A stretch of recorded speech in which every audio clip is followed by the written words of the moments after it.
la une de l'actualité ce soir, la Côte d'Ivoire et le Burkina Faso dans un mariage de raison. Le 7e traité d'amitié et de coopération entre les deux pays évalue le chemin parcouru. Mais ce sont des perspectives de nouveaux accords de coopération dans divers domaines qui réjouissent le plus les deux parties. Quels sont ces domaines? Comment ces accords peuvent-ils aider à la facilitation des échanges entre les deux pays?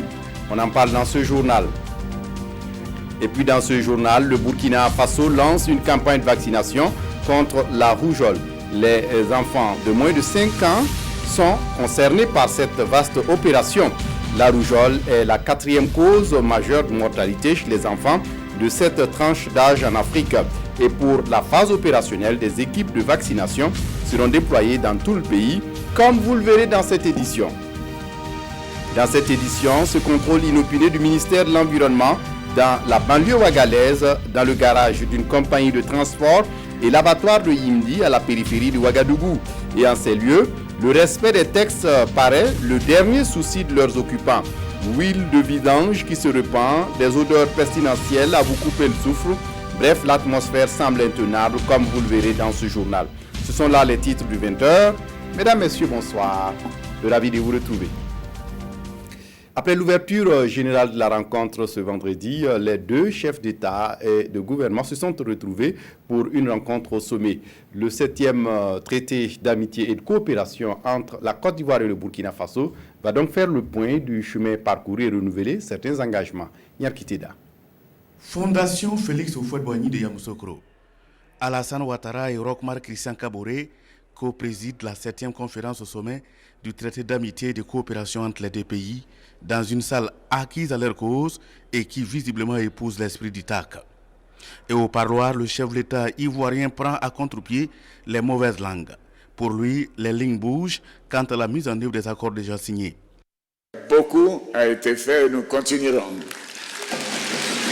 Je voudrais citer en particulier le projet de l'autoroute Yamoussoukro-Ouagadougou, dont les travaux ont démarré depuis le 2 octobre 2017.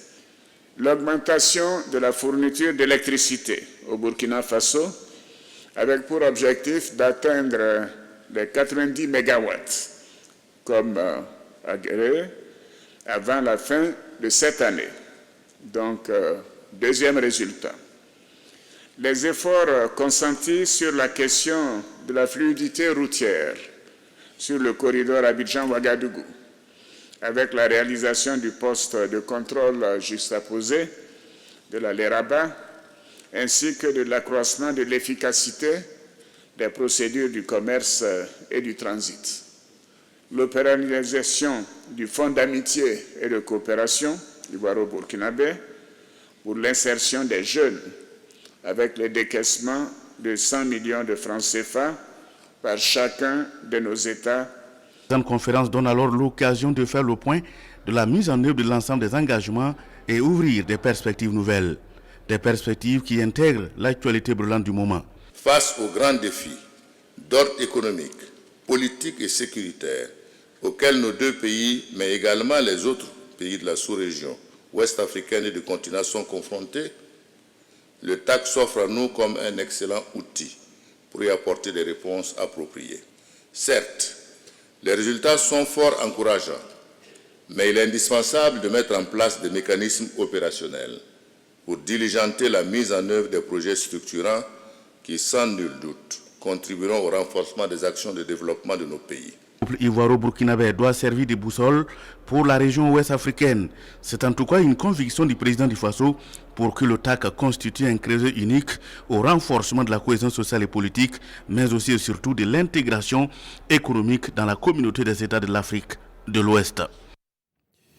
Il y a quelques instants, le président du Faso vient de rentrer de Yamoussoukro où il a participé à la 7e conférence au sommet des traités d'amitié et de coopération ivoiro-burkinabé. C'est une conférence qui a permis de faire le bilan des projets structurants et de renouveler des engagements, on l'a dit, et toute chose qui a permis de signer 4 nouveaux accords de coopération et s'est penché sur des sujets préoccupants tels l'affaire du Mont Peko et celle de Sitaray. Le président du Faso fait le point au micro de Nyarkiteda. La première, d'abord, c'est la question du projet structurant qu'est l'autoroute Abidjan-Ouaga. Nous avons fait le point et constaté que de part et d'autre, des engagements sont pris pour que dès 2019, nous puissions travailler à ce que du côté burkinabé, entre Ouaga et Bobo, nous puissions démarrer déjà une partie de l'autoroute, puisque vous savez que la partie Bobo, Banfora frontière, l'étude a été financée par l'UEMOA et est en cours. Il en est de même d'une portion également en Côte d'Ivoire où l'UEMOA finançait également l'étude. Et en tout cas, nous avons bon espoir que ce projet qui pouvait paraître, je dirais, un projet irréalisable, se fera. Le second point, nous avons également eu des accords en ce qui concerne l'approvisionnement en carburant, puisque la SONABI a signé un accord avec la CIR pour passer de 150 000 tonnes à 450 000 donc de carburant que nous prendrons à la CIR en accord avec Citaraï, évidemment, qui va assurer le transport. Nous avons également parlé du Mont Péco, comme vous savez, qui est quand même un problème important. Et nous avons expliqué à la partie ivoirienne qui également estime que le Mont Péco, c'est une forêt classée et qu'il était important pour des questions également d'environnement de pouvoir préserver cette forêt. Et nous avons décidé qu'il était important qu'avant la fin de l'année, nous puissions faire un recensement des Burkinabés qui y sont, de manière à trouver des solutions, mais qui restent conformes à l'esprit de fraternité, à l'esprit d'intégration que nous souhaitons tous. C'est pour cela que, en tout cas, les discussions vont se poursuivre pour que nous puissions rechercher les meilleures solutions qui, en tout cas, satisfassent un peu les deux parties, tout en préservant évidemment l'intérêt de la Côte d'Ivoire qui est de préserver également ses forêts classées.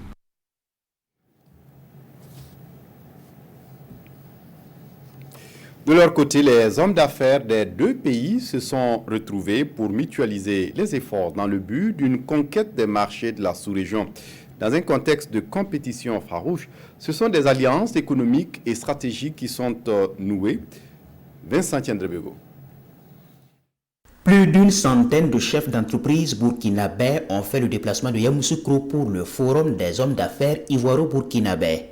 Ce forum, co-organisé par les chambres de commerce et d'industrie des deux pays, est la concrétisation de l'une des recommandations du TAC en 2017.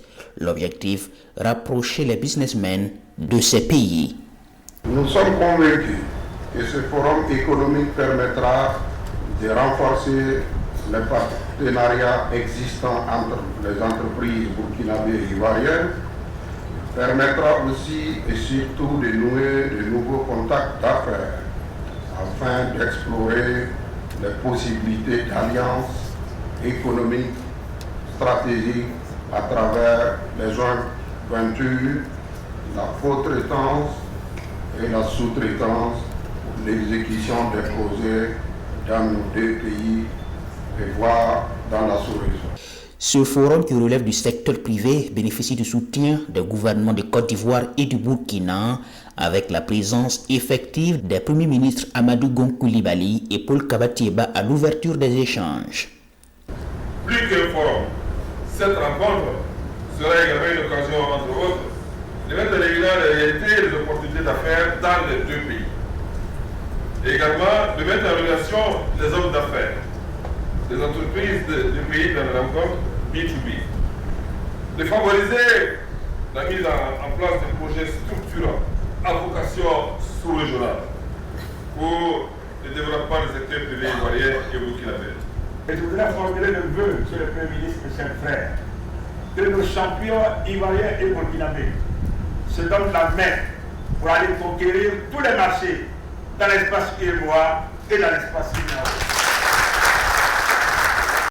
Se mettre ensemble pour conquérir le marché sous-régional, c'est l'ambition exprimée par les opérateurs économiques et les politiques ivoiro-burkinabés.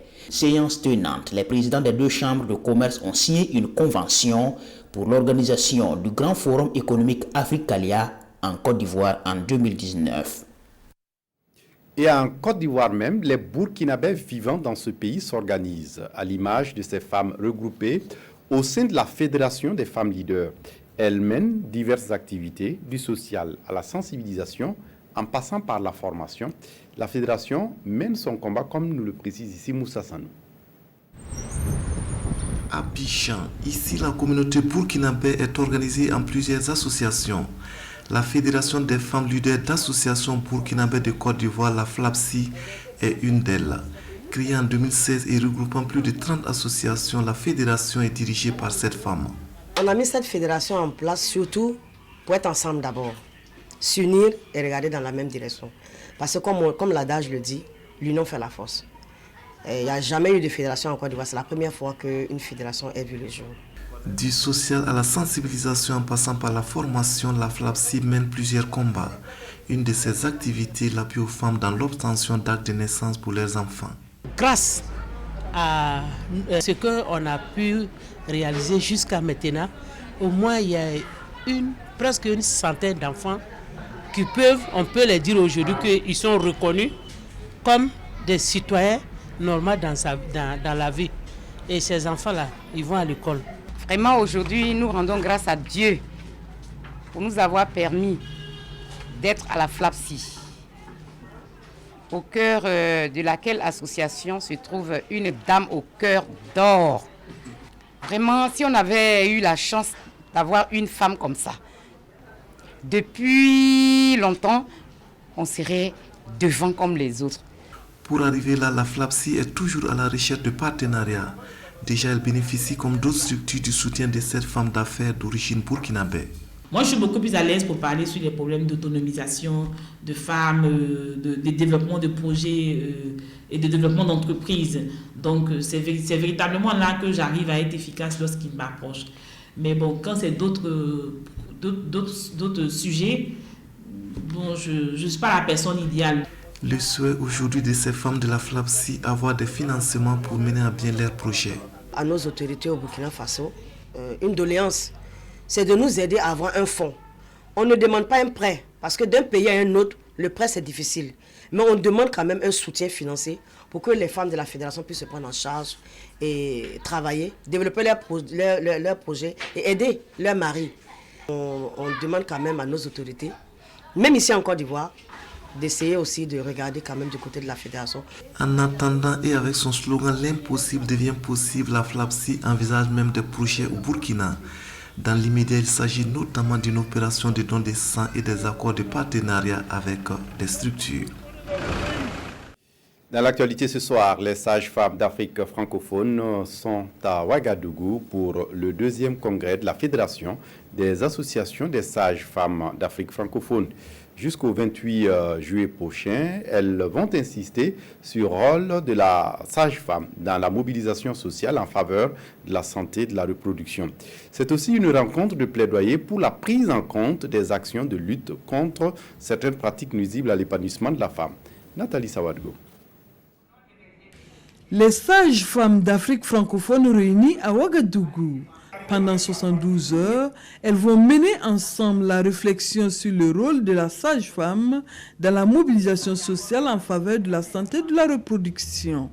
Les sujets qui seront abordés, il y a d'abord la problématique de la réduction de la mortalité maternelle, néonatale et infantile, les déploiements des sages-femmes qui constituent aujourd'hui une problématique toujours par rapport à la réduction de la mortalité maternelle, néonatale et aussi la mobilisation sociale par rapport à la santé de la mère et de l'enfant, par rapport à l'implication des communautés pour accompagner les agents de la santé, parce que les agents de la santé à eux seuls ne peuvent pas réduire les taux de mortalité maternelle, néonatale et infantile. Donc on a besoin du rôle des différents acteurs de la communauté.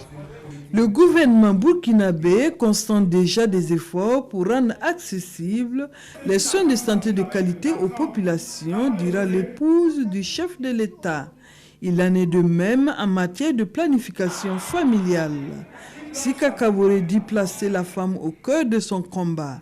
Un combat contre le lévira, les mariages précoces, l'excision et les différentes autres formes de violence faites aux femmes. Le congrès de la Fédération des associations des sages-femmes d'Afrique francophone constitue ainsi pour moi une nouvelle tribune de plaidoyer auprès de nos autorités, qu'elles soient politiques, administratives, coutumières, religieuses, et de même qu'auprès des acteurs de la société civile, afin qu'elle crée davantage de synergie par des actions fortes pour éliminer totalement ces pratiques humiliantes et dégradantes dont sont victimes les femmes et les jeunes filles. L'enjeu de ce combat, c'est d'abord la survie de la mère et de l'enfant. Et dans cette dynamique, Sika Kaboré entend particulièrement s'impliquer dans la lutte contre la transmission du VIH-Sida de la mère à l'enfant. En ma qualité d'ambassadrice de bonne volonté de l'ONU-Sida pour la prévention de la transmission de la mère à l'enfant du VIH-Sida, je me tiens résolument à vos côtés pour mettre fin à ce mode de passage du VIH, base de certains décès infantiles. Cette réunion de Ouagadougou va permettre d'aborder les questions essentielles pour une maternité sans risque. L'épouse du chef de l'État exhorte donc les sages-femmes humaniticiens de l'Afrique francophone à donner le meilleur d'eux-mêmes pour qu'en son terme, ils soient suffisamment outillés pour un dispositif de prise en charge plus performant. À l'occasion, la directrice générale de l'ONG Guipaigo et la présidente de l'association burkinabé des sages-femmes humaniticiens d'État ont été élevés respectivement au grade de l'étalon et chevalier de l'ordre de l'étalon. Dans le journal également, la rougeole est la 4e cause de mortalité des enfants de moins de 5 ans dans de nombreux pays africains comme le Burkina Faso. Selon les services de santé, pour cette année 2018, le pays a enregistré à ce jour plus de 4000 cas suspects de rougeole détectés et environ 3000 cas confirmés et 9 décès. Une vaste campagne de vaccination vient donc d'être lancée ce vendredi. Maxime Zongo. En dépit d'une bonne couverture administrative atteinte par la vaccination de routine, le Burkina Faso connaît toujours des cas d'épidémie de rougeole. En 6 mois, ce sont plus de 3000 cas suspects qui sont enregistrés avec malheureusement 9 décès. C'est pour répondre à cette situation alarmante que les autorités sanitaires ont initié cette campagne. La rougeole creuse le lit de la malnutrition. Et qui dit malnutrition dit à terme peut-être décès de l'enfant. Donc il est important de pouvoir faire bénéficier à tous les enfants qui en ont besoin ce vaccin qui est efficace à plus de 90%. C'est au centre médical urbain du district sanitaire de Signora à Ouagadougou que cette visite a eu lieu. Là-bas, la délégation a pu s'assurer du démarrage effectif de l'opération. Il y a 3 stratégies principalement qui sont utilisées. Il y a d'abord la stratégie fixe au niveau des centres de santé pour les concessions qui sont situées à moins de 5 km de la formation sanitaire. Et une stratégie dite avancée qui va concerner les zones et les concessions situées à plus de 5 km de la formation sanitaire. Et également, on a prévu que les agents se déplacent dans les zones, comme on le sait, difficiles d'accès en saison hivernale. Et ils vont aller retrouver les enfants au sein de leur communauté. Cette campagne de grande envergure se tiendra du 27 juillet au 2 août prochain. Elle concerne 26 districts de 12 régions sanitaires du pays. Sont ciblés les enfants de 6 à 59 mois. Pour aller plus loin sur ce sujet, nous sommes avec le docteur Issa Ouedraogo. Il est directeur de la prévention au ministère de la Santé. Bonsoir docteur et merci de venir répondre à nos questions. Pourquoi cette résurgence de la maladie qu'on croyait avoir vaincue? Bonsoir monsieur Kendo. Merci pour cette opportunité que vous offrez encore au ministère de la Santé afin de communiquer davantage en faveur d'une mobilisation totale des populations pour cette campagne. Et qu'est-ce qui explique cette recrudescence de la rougeole dans notre pays? Et il faut dire que il s'agit d'une accumulation du nombre de cas, nombre d'enfants non vaccinés et qui explique le retour de cette maladie. En effet, ces 3 dernières années, nous avons constaté une augmentation de plus en plus des cas de rougeole. Et il faut aussi dire que c'est en 2018 que nous avons effectivement constaté un plus grand nombre de cas et face à cette situation, le Comité national de gestion des épidémies a recommandé la mise en œuvre d'une campagne de riposte. Et le gouvernement, effectivement, a décidé que cette campagne soit mise en œuvre du 27 au 2 juillet. Oui, on le sait, la population cible, c'est les enfants de 0 à 5 ans et vous comptez avoir un maillage de tout le territoire. Effectivement, cette campagne concerne les enfants de 6 mois à 59 mois et c'est 26 districts sanitaires qui sont concernés dans 12 régions. Seule la région du plateau central n'est pas concernée. En effet, parce que il faut dire que les districts ont été identifiés sur la base du risque de transmission de la maladie. Et quand vous prenez un district qui a une faible couverture vaccinale, cela veut dire que la population est susceptible vraiment d'être contaminée par la maladie et également transmettre la maladie aux sujets encore sains. Et donc, il faut rapidement riposter en faisant en sorte que tous les enfants puissent être vaccinés. En ce moment, ils sont protégés correctement contre la maladie. Et quelles sont les consignes que vous donnez sur le terrain? Et c'est comme je le disais tout à l'heure, il y a 3 stratégies qui vont être utilisées. D'abord, au niveau des centres de santé, il y a des équipes installées spécifiquement pour vacciner les enfants. Et pour les populations qui sont situées à plus de 5 km, les agents de santé vont se déplacer avec le vaccin pour les retrouver. Et pour ce qui concerne les zones d'accès difficiles, vous savez que c'est la saison pluvieuse. Et les populations sont le plus souvent dans les champs, dans les hameaux de culture. Nous avons fait en sorte que les agents de santé puissent également se déplacer et créer des sites spécifiques au niveau de ces zones afin de pouvoir retrouver les enfants. Toucher environ 1 200 000 enfants. Merci à vous, Dr Issa Ouedraogo. Je rappelle que vous êtes directeur chargé de la prévention par les vaccinations au ministère de la Santé. Vous êtes venu nous parler de cette vaste campagne de rougeole contre la rougeole que vous menez du 27 juillet au 2 août prochain.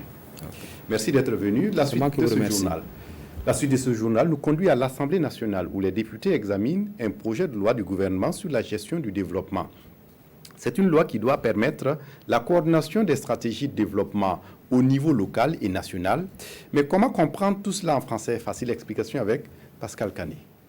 L'Assemblée nationale a adopté. Les plans et stratégies de développement ne seront plus tributaires des régimes ou des gouvernements. Désormais, une loi encadre la conduite du développement du Burkina Faso. La loi portant pilotage et gestion du développement votée à l'unanimité par les députés définit les grandes orientations et principes de développement. Mieux, elle instaure une certaine cohérence entre les stratégies locales et la stratégie nationale de développement. Au rythme donc des régimes et au rythme aussi des remaniements ministériels, les politiques sectorielles changent sans cesse. Et lorsque ça change comme ça veut dire qu'à quelque part, il y a un problème même de la vision qui est posée, c'est-à-dire que les choses ne sont pas menées à terme et immédiatement il faut changer. Et il y a aussi des ressources parce que pour élaborer une politique sectorielle, il faut engager des ressources publiques et il y a aussi l'appui donc des partenaires techniques et financiers. Avant, nous avions la politique nationale de développement qui imprimait les politiques sectorielles. Maintenant, nous les avons changé de place et les politiques sectorielles déclinent directement des orientations prospectives pour leur permettre donc de pouvoir tenir à leur place et de pouvoir donc sur un certain temps, nous avons prévu 30 ans, que le développement avec la vision qui a été définie à partir du document d'orientation nationale puisse être imprimé dans les stratégies sectorielles. Mais avant d'aller au vote, certains députés, tout en saluant l'initiative du gouvernement de mettre fin à l'éternel recommencement, émettent des doutes. Comment arrimer ces orientations légales du développement au programme des présidents?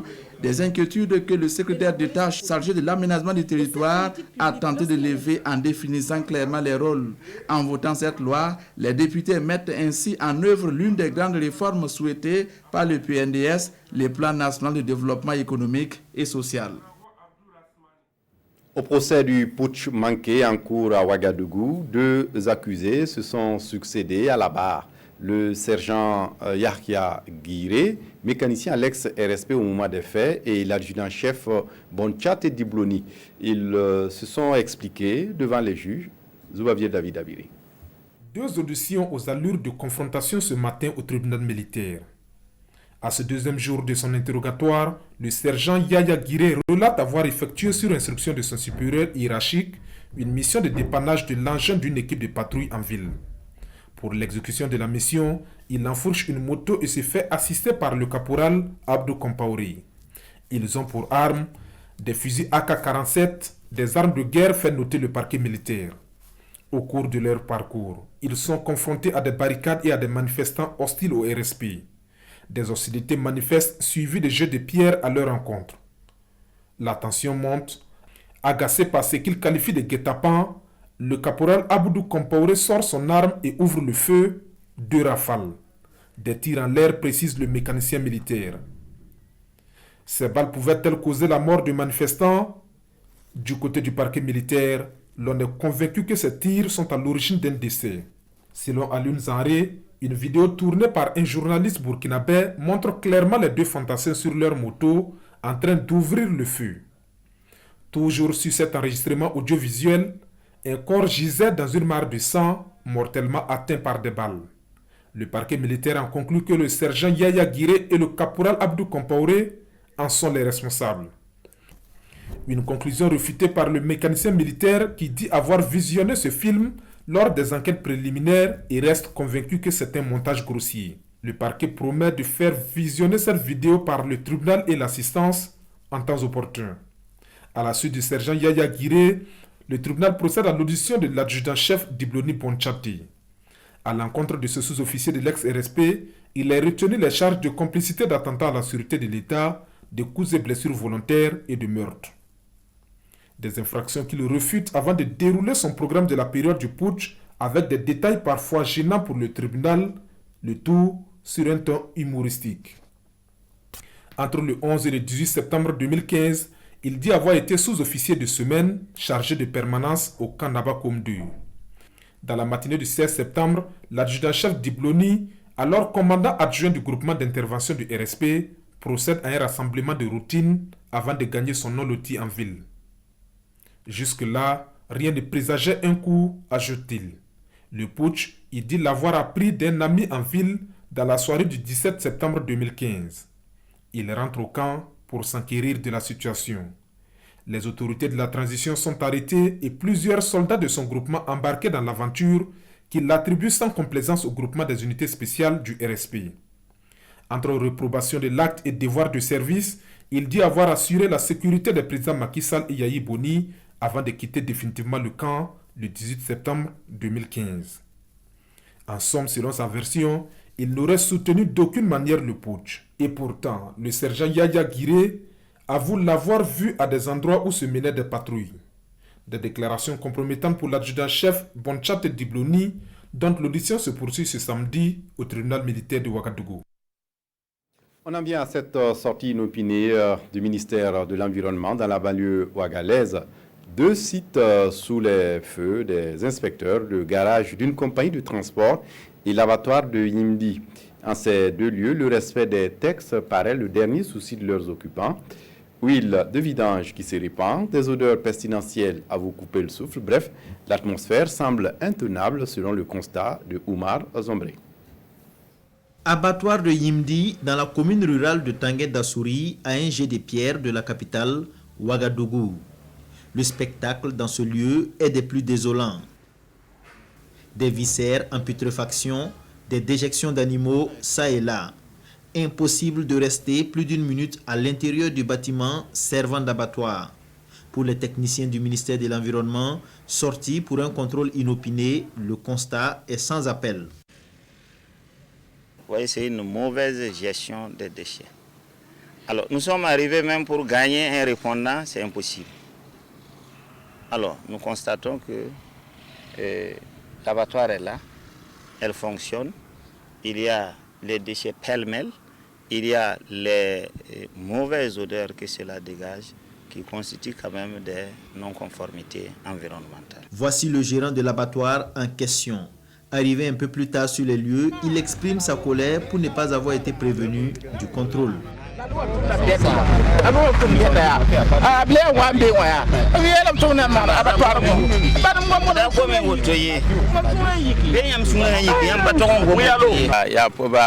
C'est propre, nous avons employé des gens pour nettoyer l'abattoir. C'est vous seulement qui pensez que ce n'est pas propre. Propre ou pas, le responsable a reçu une convocation pour le 10 août prochain. Avant cet abattoir, les techniciens de l'environnement étaient dans le garage de TSR pour la même opération. Ici aussi, aucune norme environnementale n'est respectée. Les huiles de vidange contaminées sont répandues à même le sol. Les techniciens notent l'absence de poubelles et de canalisation des eaux. Après quelques minutes de constatation, le verdict tombe. Une convocation est remise au responsable du garage. Lui également sera entendu à l'instar de Kosnaba. Tous deux risquent la fermeture de leur commerce et de lourdes amendes. Narcisse Nikema rassure que ces missions de contrôle inopinées vont se poursuivre sur toute l'étendue du territoire. Et puis on referme ce journal avec la revue de presse des quotidiens, revue de presse signée Abdul Rasmane Zongo. Ouagadougou a eu chaud, plutôt froid, non, les deux à la fois, ou encore ni l'un ni l'autre. En attendant l'issue de ce débat passionnant, certaines images contrastantes, immortalisées par l'observateur, révèlent un tsunami ce jeudi 26 juillet à Ouagadougou. Notre confrère compte l'événement en ces termes. Ouagadougou, comme d'habitude, s'est réveillé avec la frénésie quotidienne, oui, avec le cours normal de la vie, avant que l'anormal ne prenne le dessus. Les pieds dans l'eau, la ville a paniqué, grelotté et cédé par endroits face à une pluie des plus envahissantes. D'où le titre logique et le spectre du 1er septembre refait surface. Témoignez vous-même ces images. D'un côté, un automobiliste, une motocycliste et un taxi-moto qui naviguent. De l'autre côté, un immeuble suspendu au milieu de l'eau comme une île et un canal d'évacuation totalement absorbé, voire désintégré. Parlons maintenant intégration, notamment entre la Côte d'Ivoire et le Burkina Faso, en relation avec le 7e TAC, traité d'amitié et de coopération, dont le tout premier a eu lieu, rappel aujourd'hui au Faso, le 29 juillet 2008. Ce 7e rendez-vous à Yamoussoukro, analyse notre confrère, fait donc office de bilan d'une décennie de coopération. Et le Premier ministre burkinabé note aujourd'hui au Faso, distribue joyeusement de bons points au TAC, je cite, « Le couple ivoiro-burkinabé est un bel exemple d'intégration réussie, se félicite-t-il, avant d'ajouter que le TAC a fortement contribué à rapprocher les deux peuples. » Pour son homologue ivoirien, Amadou Gon Coulibaly, il faudra analyser et passer en revue les grands projets d'intégration, mais aussi examiner de nouveaux sujets de préoccupation, tels le terrorisme. Le président du Faso également se réjouit, déjà, de l'avancée du projet d'autoroute Ouagadougou-Abidjan, titre citoyen. Attention, prévient l'Express du Faso, ne transformez pas le TAC en foire. Pour le journal, il faut éviter que chacun aille en Côte d'Ivoire pour faire son propre traité d'amitié et de coopération. Voilà, c'est tout pour ce journal. Merci de votre attention. Très bonne suite de programmes sur la RTB. Au revoir.